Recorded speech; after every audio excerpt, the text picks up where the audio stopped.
Dracula by Bram Stoker. Chapter 12.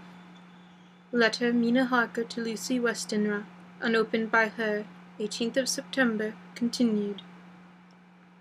Oh, it is too hard that a sweet, simple, noble, strong nature such as his, a nature which enabled him, by our dear good friend's aid, to rise from clerk to master in a few years, should be so injured that very essence of its strength should be gone.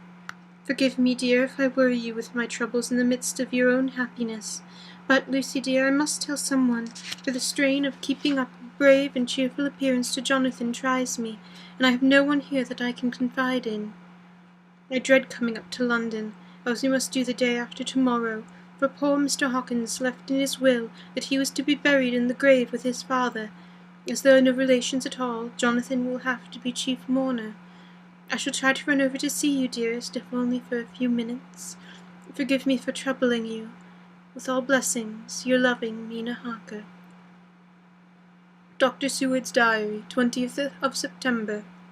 Only resolution and habit can let me make an entry tonight. I am too miserable, too low-spirited, too sick of the world and all in it, including life itself, and I would not care if I heard this moment the flapping of the wings of the angel of death. And he has been flapping those wings to some purpose as of late. Lucy's mother, and Arthur's father, and now... Let me get on with my work. I duly relieved Van Helsing in his watch over Lucy. We wanted Arthur to go to rest also, but he refused at first. It was only when I told him that we should want him to help us during the day, and that we must not all break down for want of rest, lest Lucy should suffer, then he agreed to go.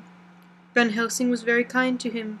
Come, my child, he said, come with me. You are sick and weak, and have had much sorrow and much mental pain, as well as that tax on your great strength that we know of. You must not be alone, for to be alone is to be full of fears and alarms. Come to the drawing-room, where there is a big fire, and there are 2 sofas. You shall lie on one, and I on the other, and our sympathy will be comfort to each other, even though we do not speak, and even if we sleep.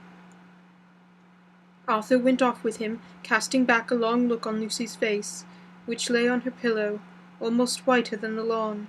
She lay quite still, and I looked around the room to see that all was as it should be. I could see that the professor had carried out in his room as the other his purpose of using garlic, and the whole window sashes reeked with it.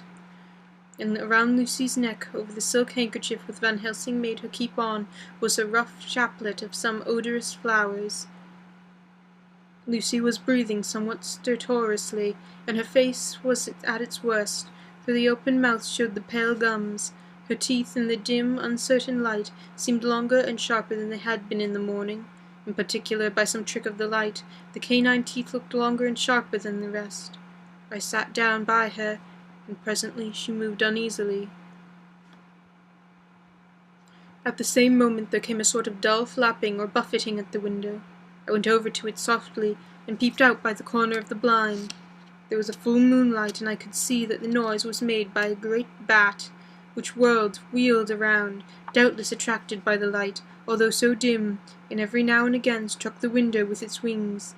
When I came back to my seat I found that Lucy had moved slightly, and had torn away the garlic flowers from her throat. I replaced them as well I could, and sat watching her. Presently she woke. I gave her food as Van Helsing had prescribed, but she took little, and that languidly. They did not seem to be with her now, the unconscious struggle for life and strength that hitherto so mocked her illness. It struck me as curious that the moment she became conscious she pressed the garlic flowers close to her. It was certainly odd that whenever she got into that lethargic state, with the stertorous breathing, she put the flowers from her, but that when she waked she clutched them close. There was no possibility of making any mistake about this, for in the long hours that followed she had many spells of sleeping and waking, and repeated both actions many times. At 6 o'clock Van Helsing came to relieve me. Arthur had then fallen into a doze, and he mercifully let him sleep on. When he saw Lucy's face I could hear the hissing and draw of his breath, and he said to me in a sharp whisper, "Drop the blind, I want light." Then he bent down, and with his face almost touching Lucy's, examined her carefully. He removed the flowers, and lifted the silk handkerchief from her throat. As he did so, he started back, and I could hear his ejaculation, "Mein Gott!" as it was smothered in his throat. I bent over and looked too, and as I noticed, some queer chill came over me. The wounds on the throat had absolutely disappeared. For fully 5 minutes Van Helsing stood looking at her with his face in its sternest. Then he turned to me and said calmly, "She is dying. It will not be long now. It will be much difference, mark me, whether she dies conscious or in her sleep. Wake that poor boy and let him come and see the last. He trusts us, and we have promised him." I went to the dining room and waked him. He was dazed for a moment, but when he saw the sunlight streaming in through the edges of the shutters, he thought he was late, and expressed his fear. I assured him that Lucy was still asleep, but told him as gently as I could that both Van Helsing and I feared that the end was near. He covered his face with his hands, and slid down on his knees by the sofa, where he remained, perhaps a minute, with his hands buried, praying whilst his shoulders shook with grief. I took him by the hand and raised him up. "Come," I said, "my dear old fellow, summon all your fortitude. It would be best and easiest for her." When we came into Lucy's room, I could see that Van Helsing had, with his usual forethought, been putting matters straight and making everything look as pleasing as possible. He had even brushed Lucy's hair so that it lay on the pillow in its usual shiny ripples. When we came into the room, she opened her eyes, and seeing him, whispered softly, "Arthur, oh my love, I am glad you have come." He was stooping to kiss her when Van Helsing motioned him back. "No," he whispered, "not yet. Hold her hand, it will comfort her more." So Arthur took her hand and knelt beside her, and she looked her best, with all the soft lines matching the angelic beauty of her eyes.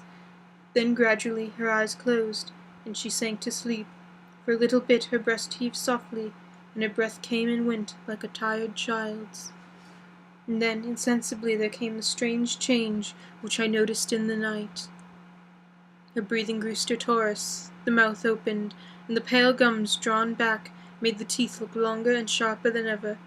In a sort of sleep-waking, vague, unconscious way she opened her eyes, which were now dull and hard at once, and in a soft, voluptuous voice, such as I have never heard from her lips.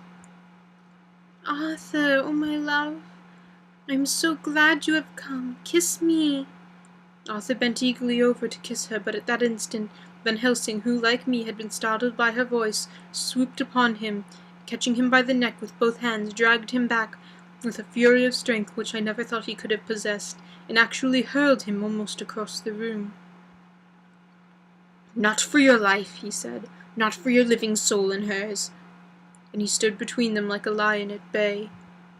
Arthur was so taken aback that he did not for a moment know what to do or say, and before any impulsive violence could seize him he realized the place and the occasion, and he stood silent, waiting. I kept my eyes fixed on Lucy, as did Van Helsing, and we saw a spasm of rage flit like a shadow over her face, the sharp teeth champed together, then her eyes closed, and she breathed heavily. Very shortly after she opened her eyes in all their softness, and putting out the poor pale thin hand took Van Helsing's great brown one. Drawing it to her, she kissed it.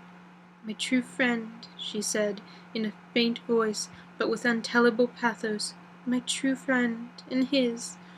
Oh, guard him, and give him peace."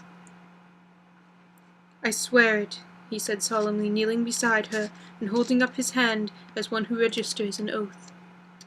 Then he turned to Arthur and said to him, "Come, my child, take your hand in yours, and kiss her on the forehead, and only once." Their eyes met instead of their lips, and so they parted. Lucy's eyes closed, and Van Helsing, who had been watching closely, took Arthur's arm and drew him away. And then Lucy's breathing became stertorous again, and all at once it ceased. "It is all over," said Van Helsing. "She is dead." I took Arthur by the arm and led him away to the drawing-room, where he sat down and covered his face with his hands, sobbing in a way that nearly broke me down to see. I went back to the room and found Van Helsing looking at the poor Lucy, and his face was sterner than ever. Some change had come over her body. Death had given back part of her beauty, for her brow and cheeks had recovered some of their flowing lines. Even the lips had lost their deadly pallor. It was as if the blood, no longer needed for the working of the heart, had gone to make the harshness of death as little rude as might be. We thought her dying whilst she slept, and sleeping when she died. I stood beside Van Helsing and said, "Ah, well, poor girl, there is peace for her at last. It is the end." He turned to me and said with grave solemnity, "No, not so, alas, not so. It is only the beginning." When I asked him what he meant, he only shook his head and answered, "We can do nothing yet. Wait and see."